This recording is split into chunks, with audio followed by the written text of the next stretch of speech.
ঈসা আলাইহিস সালামের সময় চিকিৎসা বিজ্ঞানের খুব জয় জয়কার চলছিল আর কি। চিকিৎসা শাস্ত্র নিয়ে মানুষের অনেক বেশি মানে আগ্রহ ছিল, যেটা এটা দিয়ে এটা হয়, এটা দিয়ে এটা হয়। আল্লাহ পাক তখন এমন মর্যাদা দিয়েছেন যে মৃত মানুষকে জীবিত করে দেখিয়ে দিয়েছে। তো এই দুই ব্যক্তিকে ওই নাজ্জার হাবিব বিন ইসরাইল, সে ব্যক্তি বলছে যে আমাদেরকে কোনো মর্যাদা দেখাতে পারো কিনা। এখন সে বলছে ঠিক আছে, মর্যাদা দেখাতে পারবো ইনশাআল্লাহ। আমার এই সন্তান, আমার এই ছেলে দীর্ঘদিন থেকে চোখে অসুখে ভুগছে, এক চোখ নষ্ট হয়ে যাচ্ছে, তুমি শেফা দিতে পারবে কিনা আল্লাহর হুকুমে। আল্লাহ পাকের দরবারে তারা সেজদায় পড়ে গেলেন, আল্লাহর কাছে সাহায্য চাইলেন, তার চোখে হাত বুলালেন, আলহামদুলিল্লাহ চোখ ভালো হয়ে গেল। এগুলো কিন্তু কোনো গাল গল্প নয়। এবার হাবিবে নাজ্জার তার কিন্তু বিশ্বাস হয়ে গেল, হ্যাঁ এটা তাওহীদের ফসল, এটা তাওহীদের ফসল। এবার তিনি দেনান সাক্ষ্য দিলেন যে আশহাদু আল্লা ইলাহা ইল্লাল্লাহ ওয়া আন্না মুহাম্মাদান, তখন ছিল না, তখন ছিল কি ঈসা আব্দুল রূহুল্লাহ ওয়া আবদুহু, এরকম একটা কালিমা ছিল তখন, ঠিক আছে। তো তিনি মুসলমান হয়ে যেটা করলেন, ওই জনপদের থেকে নির্জনতা অবলম্বন করা শুরু করলেন। তিনি মুসলমান হয়ে কিন্তু জনপদের ভিতর ঢুকে পড়েন নাই, প্রথমে একটু নির্জনতা অবলম্বন করা শুরু করলেন, কারণ সমাজের সবাই কিন্তু মুশরিক। এখন ওখানে যদি আপনি সরাসরি ঢুকে যান, ঢুকায় আপনি এখন যদি জোরে জোরে তাকবীর দেওয়া শুরু করেন, তাহলে তো রিমান্ড হবে আর কি। তো তিনি নিজেকে একটু সেফ করে একা একা ইবাদত করা শুরু করলেন। এখানে আমাদের শিক্ষা আছে কিন্তু। আমি এই হাবিবে নাজ্জারের ঘটনা, ওই তৎকালীন সময়কার ওই আন্তাকিয়া শহরের শিরক, এগুলোর সাথে আপনি বর্তমান বিশ্বকে মেলাতে পারবেন। এখনকার বিশ্বের অবস্থাও কিন্তু মোটামুটি এরকমই। অনেক আলোচনা আমি আগে করেছি বিগত লেকচারগুলোতে, যে এই ওয়ার্ল্ডের প্রতিটা ডিপার্টমেন্টেই শিরক আছে। একদম এডুকেশন থেকে শুরু করে, শিক্ষা থেকে শুরু করে পলিটিক্স পর্যন্ত সবখানেই শিরক আছে। কোনো জায়গায় শিরক বাদ নাই। ইকোনমিক্সেও শিরক আছে, সামাজিক কালচারে শিরক আছে, আমাদের চিন্তা দর্শনে শিরক আছে, আমাদের মিডিয়ার মধ্যে শিরক আছে, আমাদের বুদ্ধিজীবীদের মধ্যে শিরক আছে, আমাদের রাজনীতিবিদদের মধ্যে শিরক আছে, আমাদের ধর্ম নেতাদের মধ্যেও শিরক আছে কোনো কোনো জায়গায়, আছে না? আছে। যদি আপনি ভালো করে খিজিরের মতো দেখতে শেখেন, আপনি বুঝতে পারবেন এই ওয়ার্ল্ডটা শিরকের আন্ডারে আছে। আর সামনে আসবে বড় শিরক, মাসিহুদ দাজ্জাল, সামনে মানুষ দেখবে এগুলো। এখন এই অবস্থায় হাবিবে নাজ্জার শহরে ঢুকে দাওয়াতি কাজ শুরু করেন নাই, একা একা তিনি নিজেকে তৈরি করেছেন, তাসকি আধ্যাত্মিকতা অর্জন করার চেষ্টা করেছেন, ইবাদত বাড়িয়েছেন। এদিকে ওই দুজন রাসূল তারা শহরে প্রবেশ করলেন, বেশ কিছু সময় তারা মানুষকে দাওয়াত দেওয়ার চেষ্টা করলেন, কিন্তু মানুষ ইসলাম কবুল করছে না। ঠিক মক্কার অবস্থার মতোই। এই সূরাটা কোথায় নাজিল হয়েছে? মক্কায়। কোথায়? এই সূরা কিন্তু মদিনায় নাজিল হয় নাই। তাহলে এই সূরার মধ্য দিয়ে আল্লাহ পাক রাসূল সাল্লাল্লাহু আলাইহি ওয়াসাল্লামকে শিক্ষা দিচ্ছেন, সাহাবীদেরকেও শিক্ষা দিচ্ছেন। ঠিক মাক্কি পরিবেশের মতোই তৎকালীন পরিবেশটা ছিল। আর মাক্কি পরিবেশ মানে, আমি অনেকদিন আগে বলেছি, মাক্কি পরিবেশ মানে শিরক, মাক্কি পরিবেশ মানে সুদ, রিবা, মাক্কি পরিবেশ মানে হচ্ছে মাদক, মাক্কি পরিবেশ মানে জেনা, ব্যভিচার, মেয়েদের মানহানি আর গোত্রীয় হানাহানি, এগুলো মক্কা। মক্কা মানে এগুলো যেটা এখনকার ওয়ার্ল্ডে চলছে। আপনি যদি ছোট ছোট সেন্সে চিন্তা করেন না, তাহলে আমাদের সোসাইটিটাও মাক্কি। ছোট সেন্সে চিন্তা করেন, এখানে শিরক দিয়ে ভর্তি, রিবা সুদ দিয়ে ভর্তি, মাদক দিয়ে ভর্তি, মেয়েদের যে জেনা, ব্যভিচার, পর্নোগ্রাফি, এগুলো দিয়ে ভর্তি। আর কি গোত্রীয় হানাহানি তো আছেই, এটা এখন পলিটিক্যাল হানাহানিতে রূপ নিয়েছে। কোনো কোনো জায়গায় ধর্মীয় হানাহানি হচ্ছে, মসজিদে ভাগাভাগি হচ্ছে। আছে, মক্কার আদর্শ কিন্তু এখনও সমাজের মধ্যে আছে। খালি দার্শনিক দৃষ্টিভঙ্গিতে দেখতে শিখুন, একটু খিদিরের মতো দেখতে শিখুন। এখন দেখুন, এই দুজন রাসূল দাওয়াত দেওয়ার পর, দীর্ঘদিন দাওয়াত দেওয়ার পরে যখন মানুষ ইসলাম কবুল করছে না, তখন তারা প্রকাশ্যে মানে আল্লাহু আকবার, তাকবীর, এটা দেওয়া শুরু করেছিল। যখনই বের হতেন তারা তাকবীর দিতেন, আল্লাহু আকবার, আল্লাহু আকবার, আল্লাহু আকবার, লা ইলাহা ইল্লাল্লাহ, লা ইলাহা ইল্লাল্লাহ, এভাবে প্রকাশ্য দাওয়াত দেওয়া শুরু করলেন। ঠিক আব্দুল্লাহ বিন মাসউদ রাদিয়াল্লাহু আনহুর মতো। নবী সাল্লাল্লাহু আলাইহি ওয়াসাল্লাম একদিন বললেন যে, কে আছো, কুরাইশদেরকে কোরআন শোনাতে পারো? তারা তো কোরআন শুনতেই চায় না, কোরআন বললেই কানে আঙ্গুল ঢুকায় দেয়। হ্যাঁ, কোরআন বললেই তারা কাপড় দিয়ে মাথা আবৃত করে, এগুলো কোরআনে আছে কিন্তু। তখন আব্দুল্লাহ বিন মাসউদ, সুবহানাল্লাহ, রুয়াইয়াল গানাম বলা হতো তাকে, মানুষ তাচ্ছিল্য করতো, মানুষ তাকে তাচ্ছিল্য করতো। তার পা ছিল সরু, মানে চিকন সরু, পা দেখে আবু জেহেল হাসাহাসি করতো, সুবহানাল্লাহ। আর ওই পায়ের নিচেই আবু জেহেলের মৌত আল্লাহ লিখেছিলেন, সুবহানাল্লাহ। ওই পা দিয়ে তার আবু জেহেলের বুকের উপর পাড়া দিয়ে তিনি তাকে গর্দান কেটেছেন বদরের মাঠে। খালি 13 বছরের ব্যবধান, সময়ের ব্যবধান, খালি জাস্ট টাইম টক্স, মানে সময় কথা বলে না, সময় কথা বলে। এই আব্দুল্লাহ বিন মাসউদ রাদিয়াল্লাহু আনহুর পায়ের তলেই আবু জেহেল আবার মারা গেছে। তো এই আব্দুল্লাহ বিন মাসউদ রাদিয়াল্লাহু আনহু বললেন যে, আমি শোনাবো কুরাইশদেরকে কোরআন ইনশাআল্লাহ। তারপর তিনি বের হয়ে কাবা ঘরের সামনে গিয়ে আর রহমান আল্লামাল কোরআন খালাকাল ইনসান, এই তেলাওয়াত শুরু করলেন। বাস, মায়ের শুরু হলো। এখন যদি আপনি বের হয়ে সবার সামনে বলেন আল্লাহর হুকুম ছাড়া কোনো হুকুম নাই, ইনিল হুকমু ইল্লা লিল্লাহ, আল্লাহর হুকুম ছাড়া কোনো হুকুম নাই। ওয়া মান লাম ইয়াহকুম বিমা আনজালাল্লাহু ফাউলাইকা হুমুল কাফিরুন। মায়ের একটা মাটিতে পড়বে, একটাও গায়েবই হয়ে যেতে পারেন আপনি, নাই নাই, আউট অফ হিস্ট্রি। আপনি আপনার কথা মানুষ ভুলেই যাইতে পারে, হয় না এমন? আর যদি জাতিসংঘে গিয়ে বলেন যে এর যত বেজ আছে সব শিরকের উপর আছে, সারা ওয়ার্ল্ডের মধ্যে শুধু ইসলামিক খেলাফা চলবে, তাহলে কি হবে? তো এই অবস্থা হয়েছে আব্দুল্লাহ বিন মাসউদ রাদিয়াল্লাহু আনহু। বেচারা মক্কায় গিয়ে কাবা ঘরের সামনে গিয়ে বলছে লা ইলাহা ইল্লাল্লাহ, আল্লাহ ছাড়া কোনো মাবুদ নাই, আর রহমান আল্লামাল কুরআন খালাকাল ইনসান আল্লামাহুল বায়ান, ফাবি আইয়ি আলাই রাব্বিকুমা তুকাদ্দিবান। বাস, আবু জেহেল, আবু লাহাব, উতবা, সাইবা সবগুলো মেরে মারা শুরু করেছে। তাহলে শিক্ষা হচ্ছে এগুলো সুন্নত। শিক্ষাটা কি? দিনের পথে যদি সত্যিকার কেউ ইফোর্ট দেয় তাহলে এই জিনিসগুলো তার ভাগ্যে আসবে। এই নির্যাতন, নিপীড়ন বা অপদস্থতা তার ভাগ্যে আসবে। যাদের ভাগ্যে আসছে না 100% বলতে পারবো যে সেটা সঠিক পথ নয়, 100%। হ্যাঁ, সঠিক পথের ডানে বামে আমরা চোরা রাস্তা খুঁজি তো, সঠিক ক, সঠিক খ, সঠিক গ, হ্যাঁ, সঠিক অল্প সঠিক, বেশি সঠিক, একটু বেশি সঠিক, মানে এরকম আর কি। সত্যিকার অর্থে ওই রকম সঠিক পথে গেলে এগুলো আসবে। এটা একটা ফলসিফিকেশন টেস্ট, যাদের উপর এগুলো আসতেছে সন্দেহ নাই যে ইনশাআল্লাহ তারা সঠিক পথে আছে। তারা সারা দুনিয়া থাক না থাক ওই ব্যক্তি সঠিক পথে আছে, না হলে তার উপরে এগুলো আসতো না। এখন যাই হোক, ওইদিকে যাচ্ছি না আমি। এখানে এই দুজন রাসূল সেম ভূমিকা পালন করলেন। ব্যাস, এবার রাজা তাকে গ্রেফতার করা শুরু করল। কোন রাজা? আন্তাকিয়া শহরের রাজা। রাজা কিন্তু খ্রিস্টান ধর্মাবলম্বী ছিলেন, রাজা খ্রিস্টান ধর্মাবলম্বী ছিলেন না। খ্রিস্টান ধর্মাবলম্বী হওয়ার জন্য ঈসা আলাইহিস সালাম তাকে দাওয়াত দিচ্ছিলেন এই দুজন রাসূলের মাধ্যমে। তো রাজা তখন এই দুজন ব্যক্তিকে ধরে রেখে দিল। এই দুজন ব্যক্তির নাম এক একটা কিতাবে এক এক রকম এসেছে। আমি 3টা নাম পেয়েছি আর কি। একটা হচ্ছে, প্রথম ব্যক্তির নাম ছিল ইউহান্না, হ্যাঁ। দ্বিতীয় ব্যক্তির নাম ছিল রাসূল, কিন্তু তারা মানে কার রাসূল? ঈসা আলাইহিস সালামের প্রেরিত দূত। এই দূত অর্থে বলছে রাসূল। একজনের নাম ছিল বাউলাস, একজনের নাম হচ্ছে ইউহান্না, একজনের নাম কি ছিল? বাউলাস। আর অন্য একটা বর্ণনা আসছে যে একজনের নাম ছিল সাদেক, আরেকজনের নাম ছিল মাসদুক। একজনের নাম সাদেক, একজনের নাম মাসদুক। আচ্ছা, এই দুজন এখন গ্রেফতার। তো এবার তাদেরকে রেখে দেওয়া হয়েছে। ঈসা আলাইহিস সালাম আরও একজন ব্যক্তিকে তাদের সাহায্যের জন্য পাঠালেন। এটাই হলো কোরআনের এই আয়াতটা, যে ওয়াদরিব লাহুম মাসালান আসহাবাল ক্বরিয়া ইয জাআহাল মুরসালুন ইয আরসালনা ইলাইহিম ইসনাইন ফাকাযযাবুহুমা ফাআজ্জাজনা বিসালিস। যখন তাদের দুইজনকে অস্বীকার করা হলো, আমি আরও একজনকে পাঠালাম। এই আরও একজনের নাম হচ্ছে আপনার শামউন। কি নাম? শামউন। এই শামউন ছিল খুবই বিচক্ষণ। এখান থেকে আমাদের শিক্ষা আছে একটা, যারা দাওয়াতি কাজ করতে চান, দিন নিয়ে চলতে চান, দিন প্রচার করতে চান, বা দিন নিয়ে বড় স্বপ্ন দেখেন, এই শামউনের মধ্যে শিক্ষা আছে। কীরকম শিক্ষা? এই শামউন গিয়ে সরাসরি তাদেরকে বললো না যে আমি ওদের দুজনকে বাঁচাতে আসছি, বরং শামউন নিজের পরিচয় গোপন করে ফেলছে। শামউন নিজের পরিচয় গোপন করে সে অর্ডিনারি মানুষের রূপে সমাজে মেলামেশা শুরু করলো। সে মোটামুটি একটা ছদ্মবেশ ধারণ করেছে, এবং আস্তে আস্তে আস্তে আস্তে রাজার ঘনিষ্ঠ মানুষদের সাথে তার একটা সম্পর্ক তৈরি হয়েছে। এমনও বহু মানুষ কিন্তু এখন সমাজের মধ্যে আছে না? সরাসরি ইমান জানান দিতে পারে না, কিন্তু ভিতরে ভিতরে ইসলামকে সমর্থন করে, আছে না? আমাদের প্রতিটা ডিপার্টমেন্টে এমন ভাই বোন আছে কিন্তু, যারা ইসলামকে মন থেকে সাপোর্ট করে, কিন্তু হয়তো চাকরির ভয়, এটার ভয় মানে এক্সপোজ করতে পারে না। প্রথমত সে সেভাবে নিজেকে গুটিয়ে নিল। এক পর্যায়ে রাজার কাছে তার নাম ছড়িয়ে পড়লো। সে একদিকে তাদের সাথে মেশে, আরেকদিকে সে আল্লাহর কাছে দোয়া করে, নামাজ পড়ে, সেজদা করে। সে কিন্তু একজন আধ্যাত্মিক গুণান্বিত মানুষ। এক পর্যায়ে রাজার দৃষ্টি আকর্ষিত হলো তার প্রতি। ওই যে ইউসুফ আলাইহিস সালামের প্রতি রাজার দৃষ্টি আকর্ষিত হয়েছিল না? স্বপ্নের ব্যাখ্যা কেউ দিতে পারে না, ইউসুফ দিয়ে দিলেন। 7 বছর দুর্ভিক্ষ হবে, ওকে আমার কাছে নিয়ে আসো, আমি তাকে আমার নিকটস্থ কাছের মানুষ বানিয়ে দিব। তো রাজা বা শাসক যদি সৎ হন, মনের মধ্যে যদি সততা থাকে না, তিনি খুঁজে বের করতে পারবেন কার দ্বারা আসলে জাতির খেদমত হওয়া সম্ভব। এটা দায়িত্ব তাদের খুঁজে বের করা যে কোন কোন মানুষদেরকে কাছে নিয়ে আসলে দেশের বা জাতির খেদমত হবে।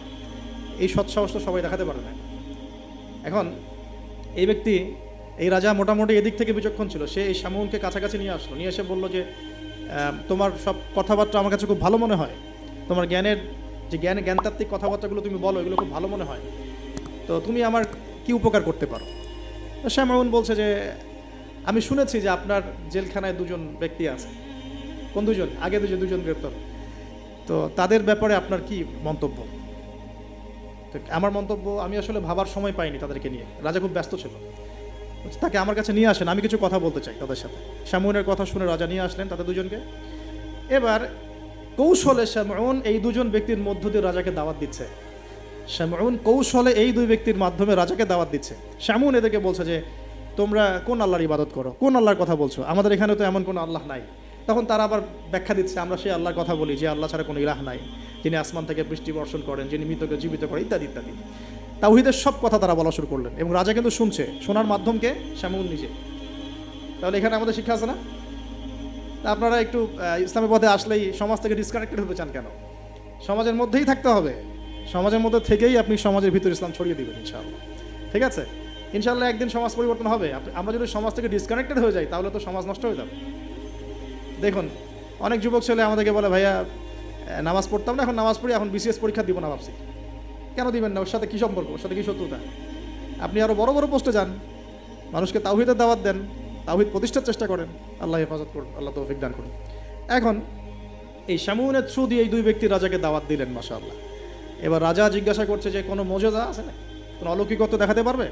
আমরা যে আল্লাহর ইবাদত করি, মাঝে মাঝে কিন্তু জিনের উপাসনা করলে কিছু অলৌকিকত্ব দেখা যায়। অলৌকিকত্ব না, মানে ভেলকিবাজি দেখানো যায় আর কি। দেখবেন জিন তাত্ত্বিক যারা চর্চা করে দেখবেন ভেলকি দেখায় মানুষকে। আপনি কোনো কবিরাজের কাছে গিয়েছেন, আপনাকে বলে দিবে যে 2 বছর আগে তুই এটা করছিলি না, এরকম কিন্তু বলে দেবে। আপনাকে ধাক্কা লাগলো যে হ্যাঁ তাই তো, আমার তেমন হয়েছে। আসলে ও যে জিনের উপাসনা করে, ওই জিন আপনার যে কারিন আছে এর সাথে কানেকশন ফিক্স করে আর কি। কারণ আপনার জিন ফিউচার জানে না, কিন্তু আপনার জিন তো আপনার হিস্ট্রি জানে। আপনার জিন আপনার হিস্ট্রি জানে। তো তখন আপনার কাছে মনে হলো হ্যাঁ তাই তো, আমি তো অমুক দিন অমুক মেয়ের জন্য দাঁড়াইছিলাম ওইখানে। হ্যাঁ আচ্ছা ঠিক আছে। এখন সে বলল যে হ্যাঁ আমরা মৌজুদা দেখাবো ইনশাআল্লাহ। কি মৌজুদা? 7 দিন আগে একটা বাচ্চা ওই রাজ দরবারে মারা গেছে। কয়দিন আগে? দাফন হয়নি এখনো, 7 দিন আগে মারা গেছে, লাশ সংস্কার হয়নি, লাশের অবস্থাও ভালো না। এখন এই দুই ব্যক্তি আল্লাহর কাছে দোয়া করলেন, আল্লাহ আজকে যদি তুমি মৌজুদা আমাদের হাত দিয়ে আমাদের মাধ্যমে দেখাও, ইনশাআল্লাহ এরা তাওহীদের উপর চলে আসবে। তো আল্লাহ রাব্বুল আলামিন মুআজিজা দেখালেন, ওই 7 দিনের মৃত বাচ্চা জীবিত হয়ে উঠল। এবার জীবিত হয়ে সে বলে উঠল যে আমি আসমানে দেখেছি, এই বাচ্চা বলছে এবার, আমি আসমানে দেখেছি একজন সুন্দর, মানে চুলের বর্ণনা দেওয়া হয়েছে যে আমরা যেটাকে সিল্কি চুল বলি আর কি, লম্বা কাত পর্যন্ত সিল্কি চুলওয়ালা একজন মানুষ, একজন ব্যক্তি 3 জনের জন্য আল্লাহর কাছে দোয়া করছে। কয়জনের জন্যে? তার মানে সে মেবি ঈসা আলাইহিস সালামের দিদার পেয়েছে, মেবি, আল্লাহ ভালো জানেন, এটা বারজাক। এখন রাজা এবার হকচকিয়ে গেল, 3 জনকে কি? আমরা তো 2 জন জানি, 3 জনকে। তখন ওই ব্যক্তি বলছে শামউন একজন, এই ব্যক্তি একজন। তখন শামউন দেখলেন যে রাজার এর উপর বেশ প্রতিক্রিয়া সৃষ্টি হয়েছে কথার উপরে। তখন শামউন আরও বড় চাপ দিল এই দুজনকে যে না, তোমাদের এটা হয়তো কোনো জাদু হতে পারে। শামউন, তোমাদের কোনো জাদু হতে পারে, আমাদের এই রাজার এক মেয়ে মারা গেছেন, তোমরা পারলে তাকে জীবিত করে দেখাও দেখি। এবার তারা দুজন আবার সেজদায় পড়ে গেলেন, আল্লাহর কাছে দোয়া করলেন। আল্লাহ রাব্বুল আলামিন ওই রাজার দীর্ঘদিন আগে মৃত্যুবরণকারী একজন মেয়ে, তাকে কবর থেকে জীবিত করে তুলে দিলেন। এই মেয়ে একই কথা বলছে যে আমরা দেখেছি এই 3 জনের জন্য একজন ব্যক্তি আল্লাহর কাছে দোয়া করছে। এবার মাশাআল্লাহ মুআজিজা প্রকাশ পেয়ে গেল। কিন্তু এই মুআজিজা প্রকাশ পাওয়ার পরেও আপনারা তো জানেন যে ফেরাউনের সামনে কতগুলো মুআজিজা দেখানো হয়েছে। 9টা। কয়টা? 9টা। একবারে 9টা না, কিন্তু ব্যাক টু ব্যাক বছর বছর 9টা। তারপরে কি ফেরাউন ঈমান আনছে? আবু জেহেলের সামনে কতগুলো মুআজিজা আসছে, সে কি ঈমান আনছে? আজারের সামনে কি ইব্রাহিম আলাইহিস সালামের মতো মানুষ থাকা সত্ত্বেও সে কি ঈমান আনছে? এরকম বহু মানুষ পৃথিবী থেকে চলে গেছে যাদের সামনে অগণিত মুআজিজা আসার পরেও ঈমান নিয়ে আসে না। আবার অনেক মানুষ এক দোয়ার বরকতে ঈমান নিয়ে চলে আসছে। খালিদ বিন ওয়ালিদের কথা শুনুন। খালিদ বিন ওয়ালিদ রাদিয়াল্লাহু আনহু উহুদে যুদ্ধ করেছেন ইসলামের এগেনস্টে। যখন নবী সাল্লাল্লাহু আলাইহি ওয়াসাল্লাম বিদায় হজের আগে যখন তিনি ওমরা করেছেন, বিদায়ের ওমরা হজটা কাজা করেছেন, ওই সময় তিনি এসে শুধু একটা চিরকুট লিখে দিয়েছিলেন যে যদি খালিদ মুসলমান হতো তাহলে তার জন্য কতই না ভালো হতো। নবীজি এটাও বলেননি খালিদ আসো ইসলাম কবুল করো, তোমার আগের সব গুনাহ মাফ হয়ে যাবে, এটা এতটুকু বলেন নাই। নবীজি বলেছেন, খালি চিরকুটে লিখে দিয়েছেন যে যদি খালিদ ইসলাম কবুল করতো তাহলে কতই না ভালো হতো। এই একটা কথাই তার মনে এমন দাগ কেটেছে, তিনি নিজে গিয়ে মদিনা ইসলাম কবুল করে আসছেন। আর তারপরে তো জানেন তার হাতে ইসলামের কতগুলো বিজয় হয়েছে, প্রায় 80 থেকে 100টা ব্যাটেল তিনি লড়ছেন ইসলামের জন্য, এবং কোনো ব্যাটেলেই তিনি কিন্তু পরাজিত হন নাই। তাকে বলা হয় সাইফুল্লাহ, আল্লাহর তরবারি। কিলা দুখুলিল জান্নাহ, তাকে বলা কিলা দুখুলিল জান্নাহ, তাকে বলা হলো ও দুখুলুল জান্নাহ, জান্নাতে ঢুকো, প্রবেশ করো। কিলা দুখুলিল জান্নাহ ক্বালা ইয়া লাইতা কওমি ইয়ালামুন, সুবহানাল্লাহ, ক্বালা ইয়া লাইতা কওমি ইয়ালামুন, তখন যে বলছে হায় আমার জনপদ, হায় আমার কওম, যদি তারা জানতো, যদি তারা বুঝতো যে আল্লাহ পাক আমাকে কি পরিমাণ নেয়ামত দিয়েছেন, কোন জান্নাতে আমি আছি, এইটা যদি আমার জনগণ বুঝতো তাহলে সবাই ঈমান নিয়ে আসতো। দেখেন কোরআনে এই ব্যক্তির নাম উল্লেখ করা হয় না। ওয়াজা মিন আকসাল মাদিনাতি রাজুলুন, ওয়াজা মিন আকসাল মাদিনাতি রাজুলুন, মানে দূরবর্তী জায়গা থেকে একজন লোক ছুটে আসছে। কে সেই লোক আল্লাহর কাছে এটা বড় কথা নয়, মানে নামটা কি সেটা বড় কথা নয়, তার আকীদাটা কি, তার আমলটা কি, তার তাওহীদটা কি, এটা সবচেয়ে বড় কথা। তো এখন এই হাবিবে নাজ্জারের এই শাহাদাত হয়ে গেল এবং আন্তাকিয়াবাসীর উপরে এবার কি হলো আল্লাহ পাক সেটাও বলছেন।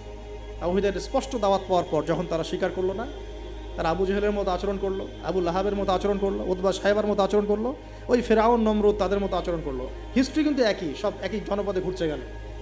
এই মুশরিকদের মতো আচরণ যখন অব্যাহত থাকলো, আল্লাহ পাক বলছেন যে আমি তাদের উপরে কোনো বড় সেনাবাহিনী পাঠাই নাই, আমি তাদের উপরে কোনো বড় সেনাবাহিনী পাঠাই নাই, কোনো বাহিনী নাজিলও করি নাই, শুধু ছিল এটা সাইহাতান ওয়াহিদা, একটা মাত্র বড় বিকট চিৎকার। ইন কানাত ইল্লা সাইহাতান ওয়াহিদা, শুধুমাত্র একটা বজ্রনিনাদ, প্রচণ্ড শব্দে আল্লাহ পাক পুরো কমকে ধ্বংস করে রেখে দিলেন। এই কমে কতজন মানুষ ছিল? হয়তো বা 1 লাখ, 2 লাখ, 3 লাখ, 4 লাখ, 5 লাখ, 10 লাখ, আল্লাহ ভালো জানেন। এর মধ্যে 4 জন ব্যক্তির নাম আমরা পাচ্ছি তাওহীদপন্থী।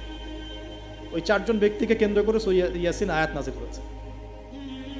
রাসূল সাল্লাল্লাহু আলাইহি ওয়াসাল্লাম মক্কায় হয়তো হাজার হাজার মানুষ ছিল, কিন্তু আমরা আবু বকর, ওসমান, ওমর, আলীর নাম মনে রাখছি।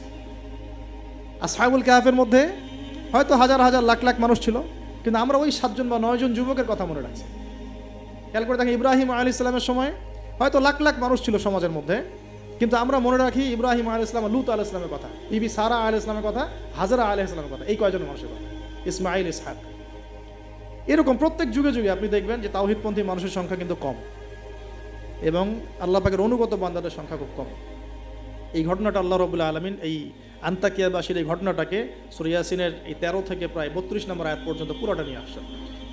এবং এর মধ্য দিয়ে আল্লাহ রাব্বুল আলামিন আমাদেরকে যে মেসেজগুলো দিতে যাচ্ছেন সেটা হলো, যে পয়েন্ট আকারে ফাইন্ড আউট করি। দেখুন, ফার্স্ট অফ অল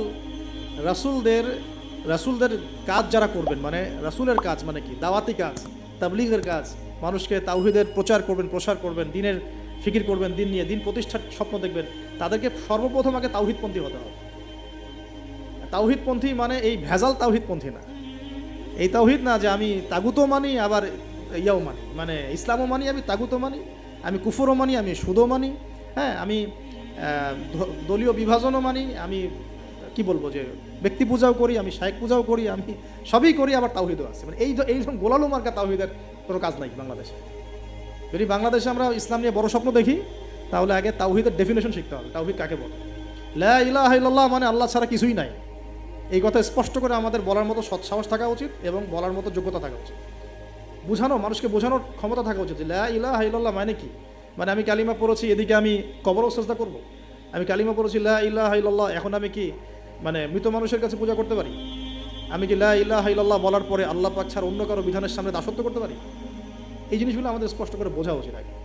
তাওহীদের উপর থাকা এবং তাওহীদ বোঝায়, তাওহীদের দাওয়াত মানুষকে দেওয়া।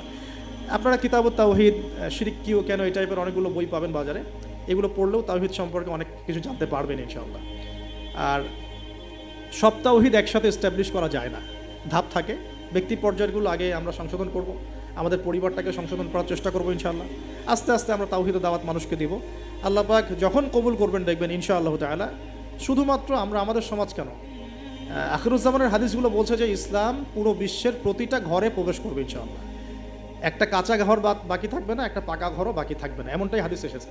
একটা কাঁচা ঘরও বাকি থাকবে না, একটা মানে পাকা ঘরও বাকি থাকবে না, যেখানে লা ইলাহা ইল্লাল্লাহ প্রবেশ করবে না। এটা হবে ফিউচার, ওয়ার্ল্ডের ফিউচার এইটা। যত ফিউচারের কথাই মানুষ বলুক না কেন, ভিশন 2030, 2040, 2050, হ্যাঁ, ভিশন কবলাল কিয়ামা, মানে ভিশন ইমামুল মাহদি আর ভিশন ঈসা আলাইহিস সালাম হচ্ছে যে পৃথিবীর প্রতিটা ঘরেই তাওহীদের কালিমা লা ইলাহা ইল্লাল্লাহ প্রবেশ না করে আল্লাহ পাক কিয়ামত দিবেন ইনশাআল্লাহ। এটা হলো আল্লাহ পাকের হুকুম, হয়ে গেছে, উদি আল্লাহ লেখা হয়ে গেছে এটা। এখন আমরা আগে, তাহলে আমাদের দায়িত্ব কি ভাই? আগে তাওহীদ শিখতে হবে। এখন তাওহীদ তো একা একা শেখা যায় না, স্পেশালি আপনারা যারা জেনারেল ব্যাকগ্রাউন্ড থেকে আসছেন, সবাই তো আর একা একা পড়ে কেউ আলেম হয়ে যেতে পারবো না, পারবেন? অতএব এখানে দৃষ্টিভঙ্গি আগে প্রশস্ত রেখে উলামায়ে কেরামের দ্বারস্থ হওয়া নাই। উলামায়ে কেরামের দ্বারস্থ হওয়ার সময় সাম্প্রদায়িক হয়ে যাবেন না, যে আমি এই আকীদা ফলো করি, এই মানহাজ ফলো করি, এই মাযহাব ফলো করি, বাস ইনাদেরকেই ধরে বসে থাকবো, আর কারো কাছে যাব না, এই চিন্তাটাও ঠিক না। কারণ জ্ঞান কিন্তু সবার কাছেই আছে, জ্ঞান সবার কাছেই আছে। আপনি যদি বলেন যে আমি হানাফি মাযহাবের সব মানি আলহামদুলিল্লাহ, আমি শাফিঈ মাযহাবের সব মানি আলহামদুলিল্লাহ, আহমদ বিন হাম্বল রাহিমাহুল্লাহকে শ্রদ্ধা করি, তার জ্ঞান আমি নিব ইনশাআল্লাহ, ইমাম মালিক রাহিমাহুল্লাহকে শ্রদ্ধা করি, তার জ্ঞান নিব, আপনি অনেক বেশি জ্ঞান পাবেন, অনেক বেশি জ্ঞান পাবেন। আর যদি এত কিছু বোঝার ক্ষমতা আপনার না থাকে, কমসে কম একটা স্কুল অফ থট ফলো করেন, সমস্যা কি? সাধারণ মানুষ, আমার অত কিছু বোঝার ক্ষমতা নাই ভাই, আমি একজন ইমামকে ফলো করি, ব্যাস হয়ে গেল, এতটুকু যথেষ্ট। এখন আমাদের প্রথম কাজ হলো তাহলে প্রিয় ভাইয়েরা, তাওহীদ শেখা এবং তাওহীদ শেখার জন্য উলামায়ে কেরামের দ্বারস্থ হওয়া। আল্লাহ পাক তৌফিক দান করবেন। এবং এই জায়গায় আমরা কিন্তু সাম্প্রদায়িক হব না, আমরা সংকীর্ণ চিন্তাভাবনা করব না, আমরা আমাদের চিন্তাভাবনাগুলোকে প্রশস্ত রাখার চেষ্টা করবো। আল্লাহ পাক তৌফিক দান করুন, সকলেই বলে আমিন। আসসালামু আলাইকুম। বসেন।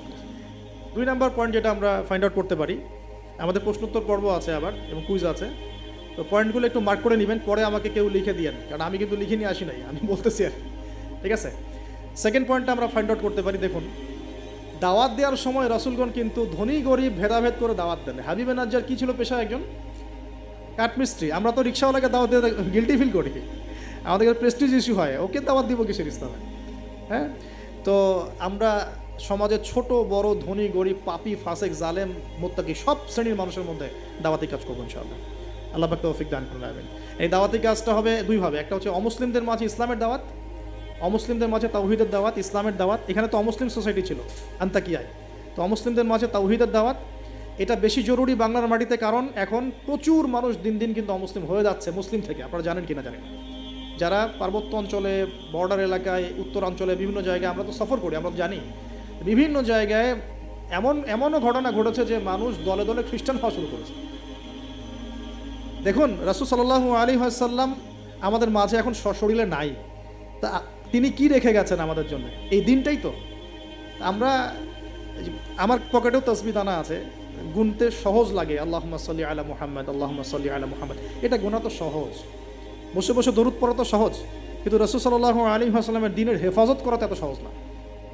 তাহলে কোন কাজটা করলে আমরা বড়মুখ করে রাসূলের সামনে দাঁড়াতে পারবো কি আমাদের দিন? তার দিনের হেফাজত করলে।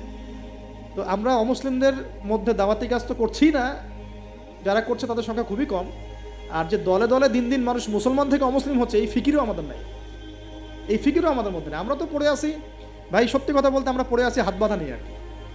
হাত বাঁধবো কোথায়? পায়ে পা কি কেমন করে লাগবে, কেনিয়াঙ্গুল নাকি গোড়ায় গোড়া?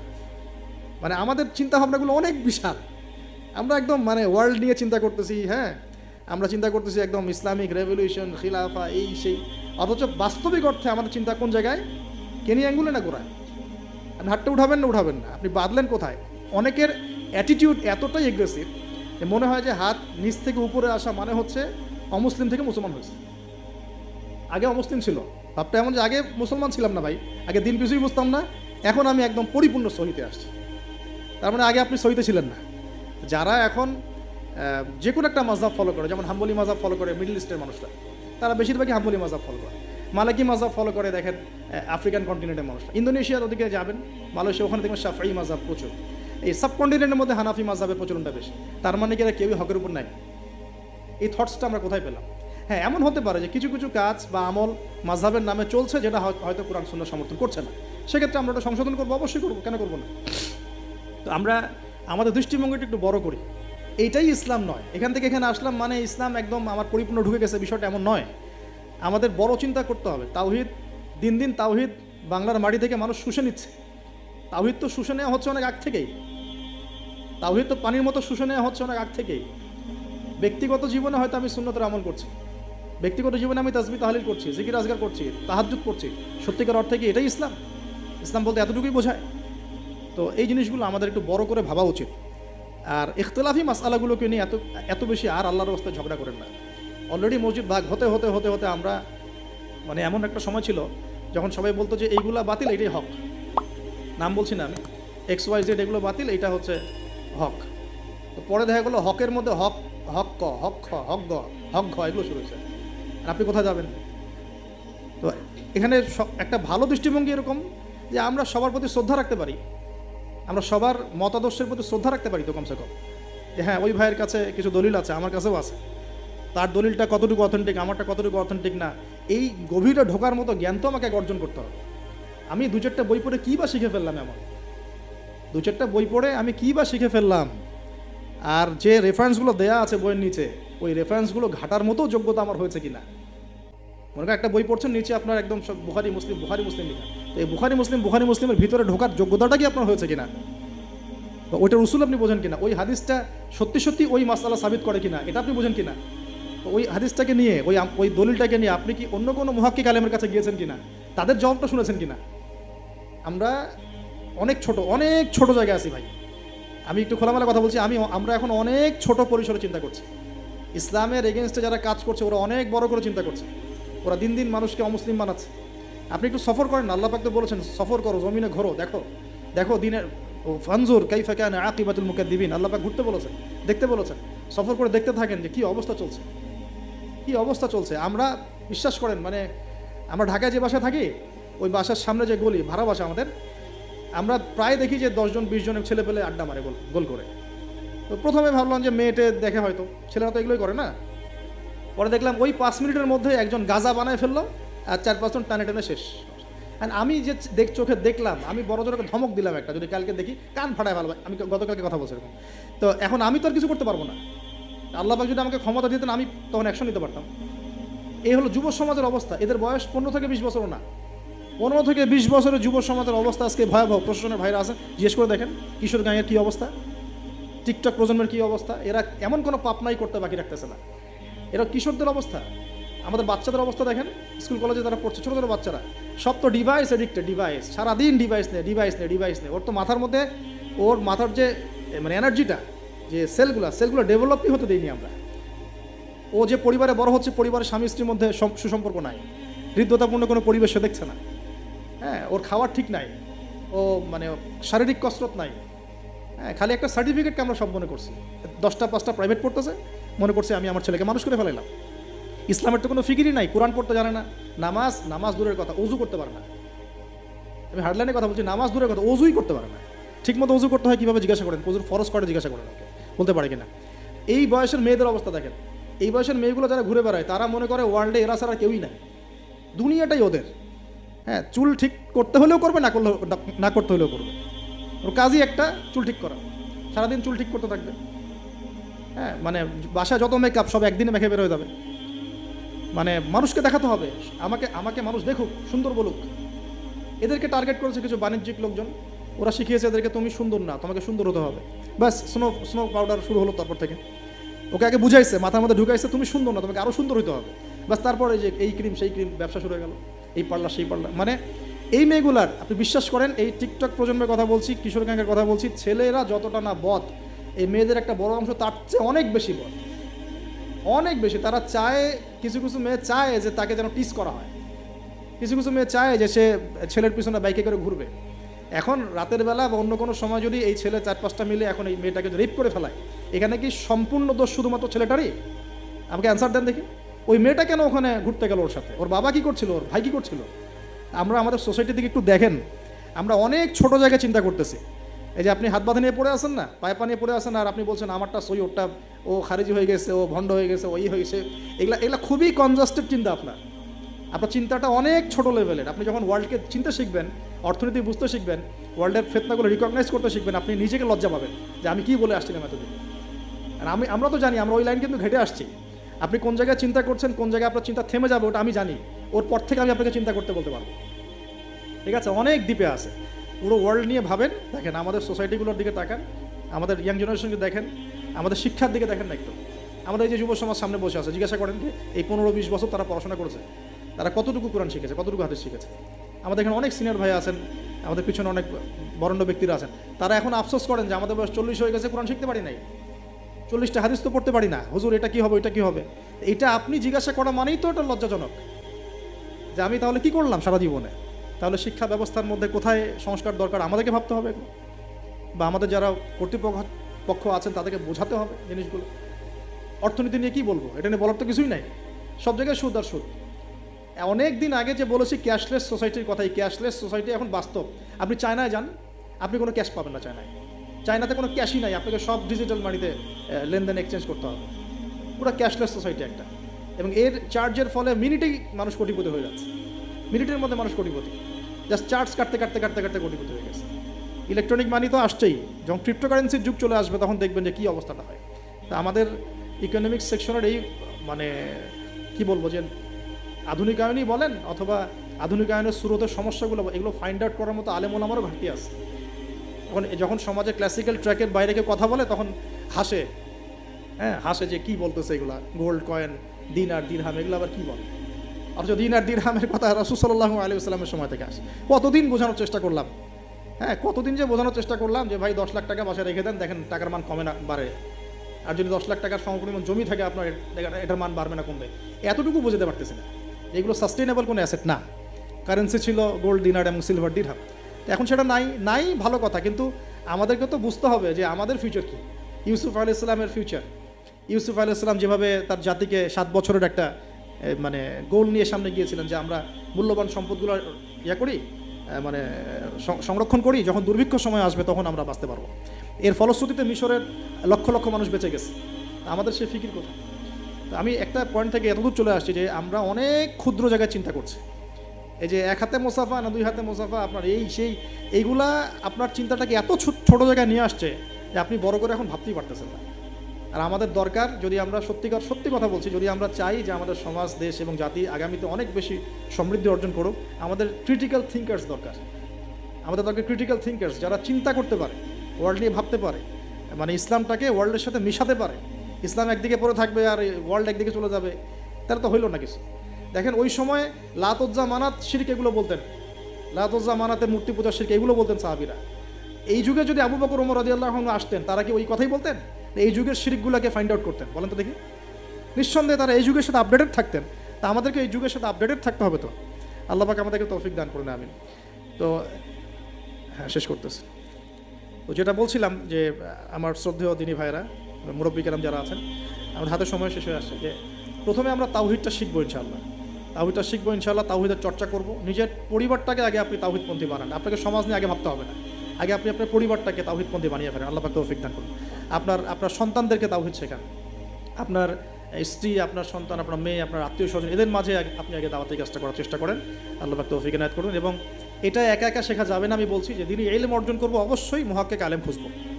আমি কোনো আলেমের নাম বলে দিব, কারণ আমি একটা নাম বললেই অপোজিশন আছে, বলবে যে না ওনাকে তো আমি মানি না। আমি যদি বলি যে আমি আল্লামা তাকি উসমানীকে খুব ফলো করি, ভালোবাসি, পছন্দ করি, তারও তো হেটার্স আছে না? তো বলবে যে আপনি ফলো করেন, আমি করি না, আপনি মানেন, আমি মানি না। তো এই জন্য আমি কোনো নাম বলতে যাচ্ছি না।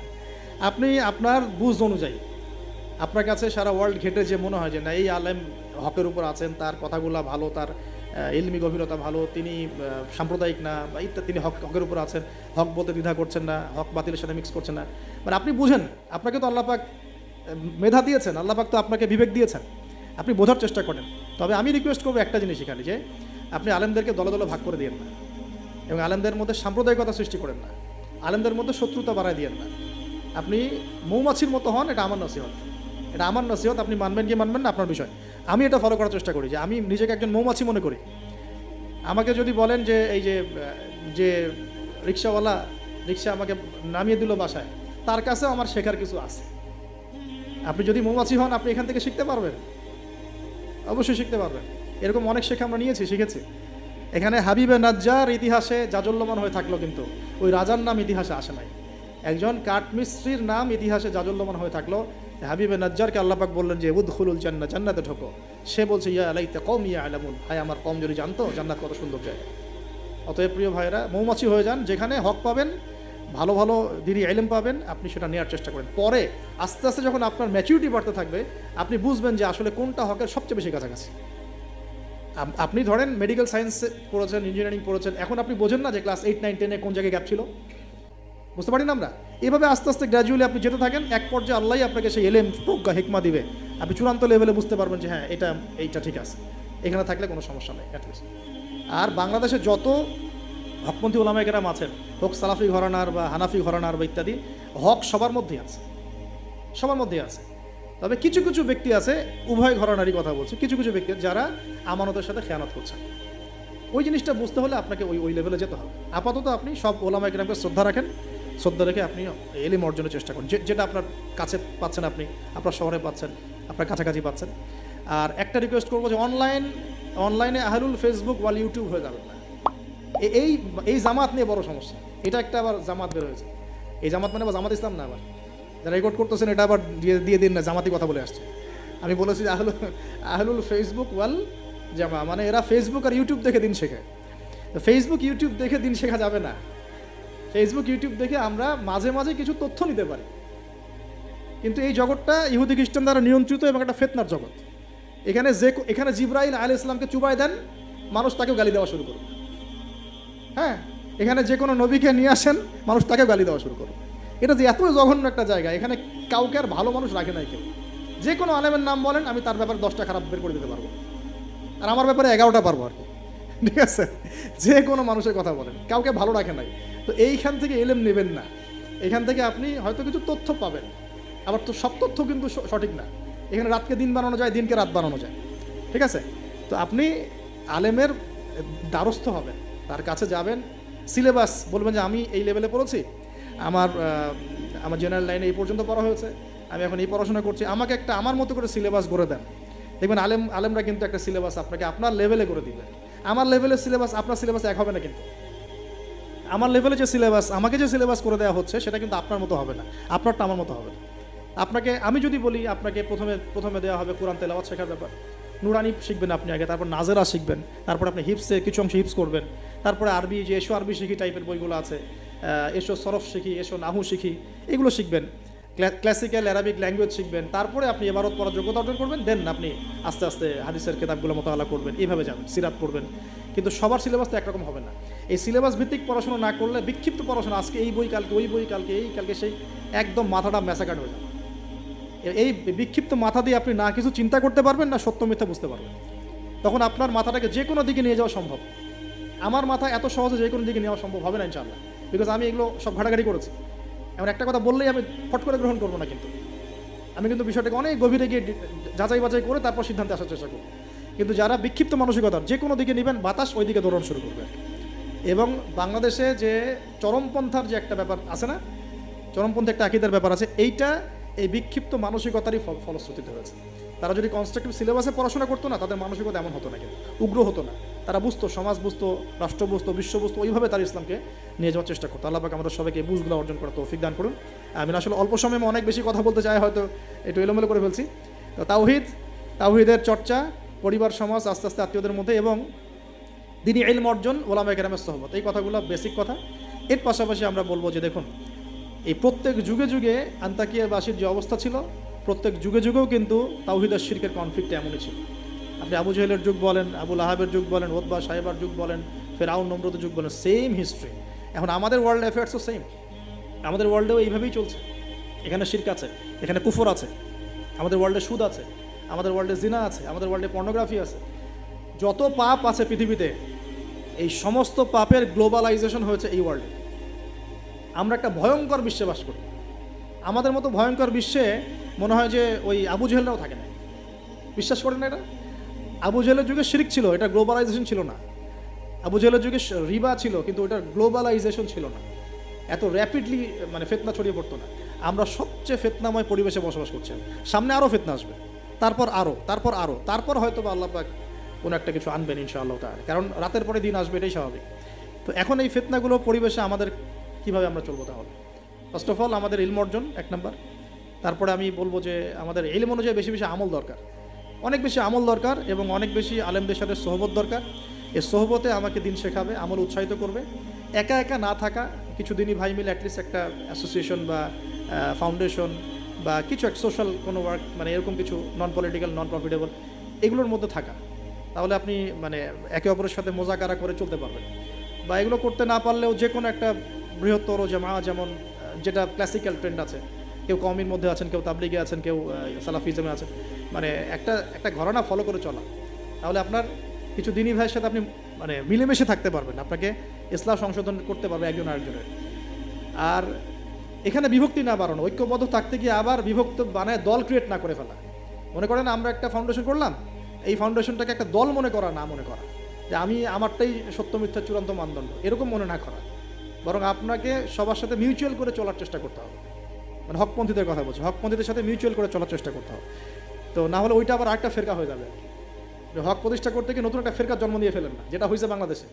বাংলাদেশে হক প্রতিষ্ঠা করতে গিয়ে মানুষ বহু ফেরকার জন্ম দিয়ে ফেলছে। এমন যে বললাম না, হক ক, হক খ, হক গ, হক ঘ, কেউ কারোর সাথে কারো আবার মিল নেই। হকের কয়ের আমির একজন, ক্ষয়ের আমির একজন, গয়ের একজন, ঘয়ের একজন, এইরকম হজবরল একটা হসপস অবস্থা হলো সমস্যা। তো একসাথে থাকবো। শোনেন, এই কথাটা খুব ভালো করে শোনেন, আব্দুল মালিক সাহেবের বই থেকে কথাটা বলছি, আমি অনেক শ্রদ্ধা করি। মতানৈক্য থাকবে, তার উপর ঐক্য হবে। মতানৈক্য আছে, ওই ভাই আমার ধরেন যে বাবরি চুল পছন্দ করে, আমি করি না। ওই ভাই মনে করেন যে কি বলবো, রফিল আদান পড়ে, আমি করি না। ওই ভাই মনে করেন যে কি বলবো, যে হ্যাঁ জোরে আমিন বলে, আমি আসতে বলি।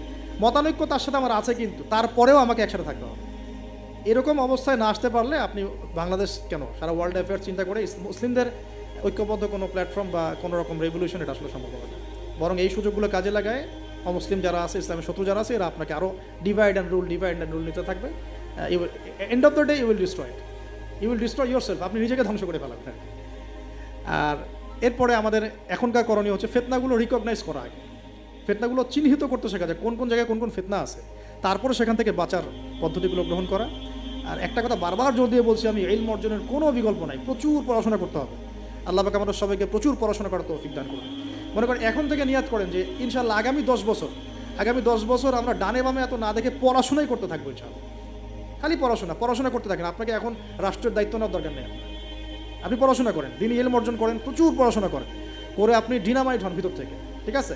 ইনশাআল্লাহ আপনার আমার যদি যোগ্যতা থাকে, আল্লাহ যদি আমাদের মধ্যে কবুল মানে ইসলাহ দেখেন, সংশোধন দেখেন, মানে খালেস নিয়াত দেখেন, হ্যাঁ খুলুসিয়াত দেখেন, আল্লাহ পাক চাইলে আপনাকে অন্ধকার থেকে তুলে রাষ্ট্রের নেতা বানাইতে পারেন না? ওই যে জেলখানার কূপ থেকে তুলে ইউসুফ আলাইহিস সালামকে রাষ্ট্রের দায়িত্ব দেওয়া হয় নাই? এই দায়িত্ব কে দিয়েছে? আল্লাহ পাক দিয়েছে। তো এটার যোগ্যতা, পড়াশোনা করুন, প্রচুর ইলম অর্জন করার চেষ্টা করি। আল্লাহ পাক তৌফিক এনায়েত করুন, আমিন।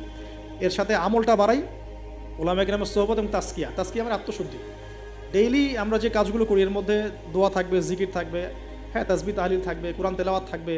কোরআন তেলাওয়াত মিস দিয়ে না, প্রত্যেক দিন কমপক্ষে 1 ঘন্টা কোরআন তেলাওয়াত করেন, বা 1 ঘন্টা না পড়ে 1 পারা কোরআন তেলাওয়াত করেন। 1 পারা টার্গেট নেন যে আমি পার ডে 1 পারা করে কোরআন তেলাওয়াত করব। এবং আমার ওস্তাদ আমাকে নসিহত করে ছাড়বা না। এক হচ্ছে প্রতিদিন কোরআন নর্মাল তো তেলাওয়াত করোই, একটা পৃষ্ঠা হলেও অর্থসহ পড়বে, একটা পৃষ্ঠা হলেও অর্থসহ। এই যেমন 5টা আয়াতের উপর আমরা কিন্তু আজকে আলোচনা করলাম, 4-5টা আয়াতের উপরে অর্থসহ পড়বে। 2 নাম্বার হচ্ছে রাসূল সাল্লাল্লাহু আলাইহি ওয়াসাল্লামের হাদিস 4-5টা করে প্রতিদিন পড়ার চেষ্টা করবে, একটা বিশুদ্ধ বই থেকে। আর রাসূলের সিরাত, জীবনী 2-3টা পৃষ্ঠা হলেও পড়ার চেষ্টা করবে প্রতিদিন। এই কাজগুলো করলে হয় কি, ঈমান তাজা হয়। আপনি ওযুর ফজিলত জানেন, অনেক দিন আগে পড়েছেন, এখন ওযু করতে গেলে সেই ফিলটা আপনি পাবেন না। আপনি এখনই ওযুর ফজিলতটা আরেকবার পড়ে যান, দেখেন আপনি ওযু করতে গেলে একটা ফিল পাবেন যে এটা আমার গুনাহ মাফ হচ্ছে। এটা হচ্ছে ইলম অর্জনের ফলে আমাদের কিন্তু ঈমানটা রিচার্জ হয়।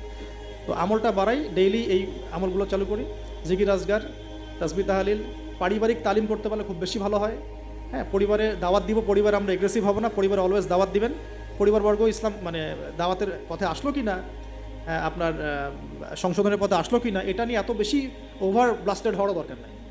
আমার দায়িত্ব দাওয়াত দেয়া, বোঝানো, ভাই বুঝিয়েছি, দোয়া করি আল্লাহর কাছে, আল্লাহ যেন সবাইকে হেদায়েত দেন, ব্যাস দ্যাটস অল, আপনার কাজ হয়ে গেছে। এরপরে আমরা আমাদের সামর্থ্য অনুযায়ী দাওয়াতের কাজ অব্যাহত রাখবো। হয়তো উলামায়ে কেরামের সোহবতে বা যে যেভাবে করছেন আলহামদুলিল্লাহ, প্রতিষ্ঠিত কোনো জামায়াতের মধ্য দিয়ে অথবা ক্লাসিক্যাল ইসলামিক ট্রেন্ডে যে যেভাবে কাজ করছেন আলহামদুলিল্লাহ, এই কাজগুলোকে সমন্বয় করাটাই চ্যালেঞ্জ। বাংলাদেশে প্রচুর কাজ হয় ইসলামের। আল্লাহ পাক কাকে যে কবুল করবেন, আমি খুব মনে মনে দোয়া করি আল্লাহ পাক যেন একজন যোগ্য মানুষকে কবুল করেন, যিনি এই দিন ইসলামের যে কাজগুলো দেশে চলছে এগুলোকে যেন ইউনাইটেড করতে পারেন। এইটা চ্যালেঞ্জ আর কি। কাজ যে হচ্ছে না তা না, কাজ প্রচুর হয়, দিনই কাজ প্রচুর। আমাদের মসজিদের অভাব নাই, মাদ্রাসার অভাব নাই, মক্তবের অভাব নাই, কিন্তু বিশ্বাস করেন যে ওই যে ইসলামের ইকামাত, ওই ইকামাতের ছিটাফোটাও নাই আমাদের মধ্যে। অতএব এটাকে আমাদের মধ্যে আল্লাহ পাক যেন যোগ্য ওমরের মতো কোনো মানুষ দিয়ে কবুল করে নেন। আল্লাহ পাক আমাদেরকে এই যুগের আবু বকর, ওমর, ওসমান, আলী হওয়ার তৌফিক দান করে নেন। তো শেষ কথা হলো যে এই জিনিসগুলো আমরা পরিবারে এস্টাবলিশ করার চেষ্টা করি, হালাল খাই, এই কথাটা বলতে ভুলে গেছিলাম। রিজিকের মধ্যে আমরা একটু হালালত্বের চেষ্টা করি, হারাম থেকে বাঁচার চেষ্টা করি। মেয়েদের থেকে সতর্ক থাকেন। আপনার রিজিকের সামর্থ্য হয়ে গেছে, আপনি বিয়ে করে ফেলেন, কিন্তু কোনো রকমের হারাম কোনো সম্পর্কের দিকে যাবেন না। খুবই খারাপ জিনিসটা। যার মধ্যে জিনা ঢুকে যাবে সে কখনো আল্লাহর মারিফত অর্জন করতে পারবে না। যার মধ্যে জেনা ঢুকে গেছে এর মনটা পবিত্র হতে পারবে না, তো মনের মধ্যে শয়তানি কিলবিল করবে, মনটা পবিত্র হতে পারবে না। পর্ন দেখার অভ্যাস থাকলে বাদ দিই, মেয়েদের দিকে তাকালে চোখ নিচু করার অভ্যাস করার চেষ্টা করি। আমি তো আপনাদের শহর ঘুরে ঘুরে আসলাম একটু আগে, এখানে তো চোখের হেফাজত করাটা ঢাকার মতোই কঠিন, ঢাকার মতোই কঠিন। তো এখানে আপনাদেরকে আরও বেশি ইমানের পরিচয় দিতে হবে। আমাদের সবাইকে আল্লাহ পাক তৌফিক দান করুন। আমি চক্ষু নিচু করা, পারলে বিয়ে শাদী করে ফেলা এবং পর্ন থেকে দূরে থাকা।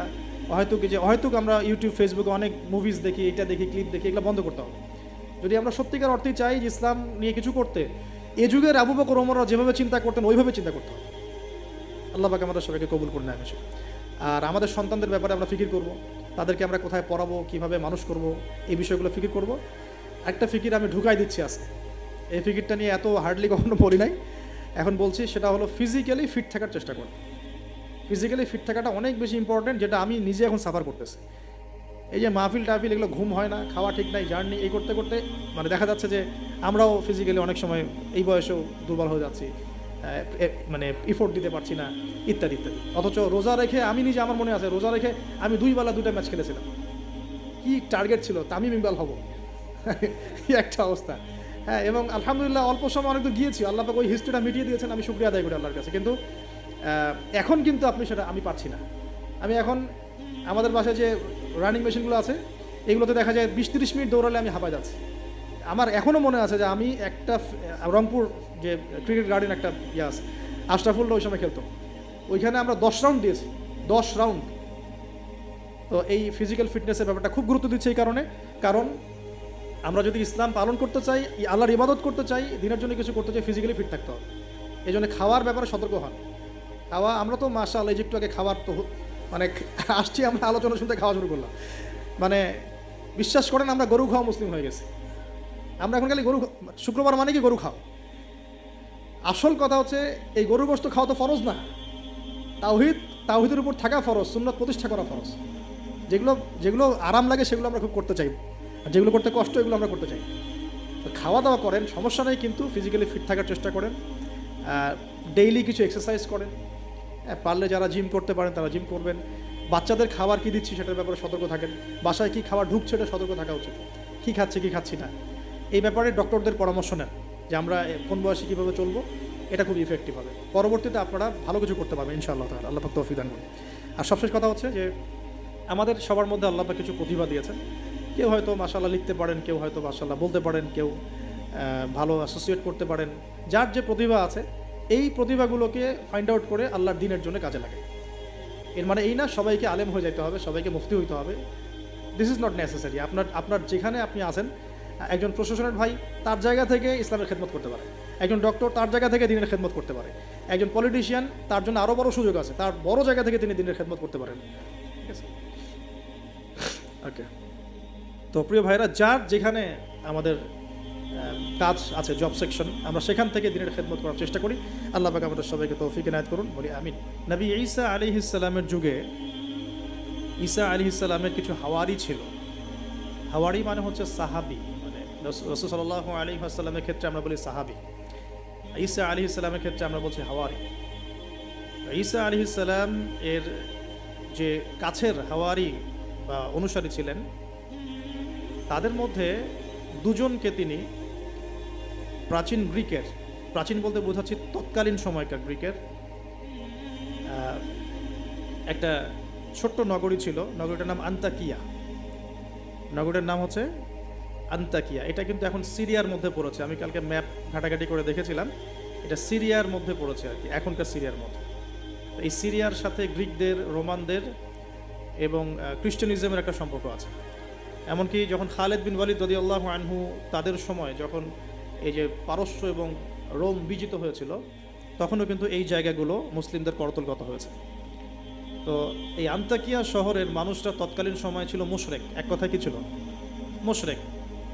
আমরা মিলাতে পারি এটাকে আবু জেহেলের যুগের সাথে।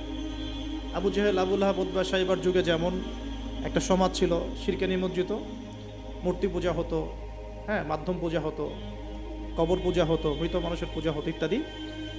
আবার যেমন আসহাবুল কাহাফের সময় দাকিয়ানুস বাদশার যে যুগটা ছিল ওইটাও যেমন শিরকের মধ্যে ছিল। আবার ইব্রাহিম আলাইহিস সালামের সময় আজারের যুগটা, নমরুদের যুগটা যেমন ছিল, মূসা আলাইহিস সালামের সময় ফেরাউনের যুগটা যেমন ছিল, ঠিক ওই রকমই আন্তাকিয়ার যিনি রাজা ছিলেন ওই সময়কার যুগটা ছিল শিরক বা কুফরে নিমজ্জিত আর কি। তো এই ছোট্ট রাজ্যটাতে নবী ঈসা আলাইহিস সালাম তাওহীদের দাওয়াত দেওয়ার জন্য তার দুজন অনুসারীকে পাঠিয়েছিলেন। কয়জন ভাই? দুজন অনুসারীকে পাঠিয়েছিলেন। ওয়াদরিব লাহুম মাসালান আসহাবাল ক্বরিয়া, আল্লাহ পাক এটা সূরা ইয়াসিনের মধ্যে বলেছেন 13 থেকে প্রায় 32 নম্বর আয়াত পর্যন্ত পুরো লম্বা আলোচনা আছে, কিন্তু এই খুঁটিনাটি বিষয়গুলো সূরা ইয়াসিনের মধ্যে নাই। এগুলো তাফসির আপনাকে ঘাটতে হবে। একটা তাফসির যদি পড়েন মন কলিজা ঠান্ডা হয়ে যাবে, অন্তত একটা, সেটা হলো তাফসিরে জালালাইন। তাফসিরে জালালাইন এটা পড়লে কলিজা ঠান্ডা হয়ে যায়, অন্যগুলো পড়লে কলিজা একটু মনে হয় ক্ষুধা এখনো বাকি আছে আর কি। জালালাইন পড়লে মনে হয় যে ক্ষুধাটা মিটে গেছে আলহামদুলিল্লাহ, এতটাই গভীর আলহামদুলিল্লাহ মাশাআল্লাহ। আমি এটা প্রিফার করি বেশি যে তাফসিরে জালালাইনটা বাসায় কিনবেন, পড়বেন।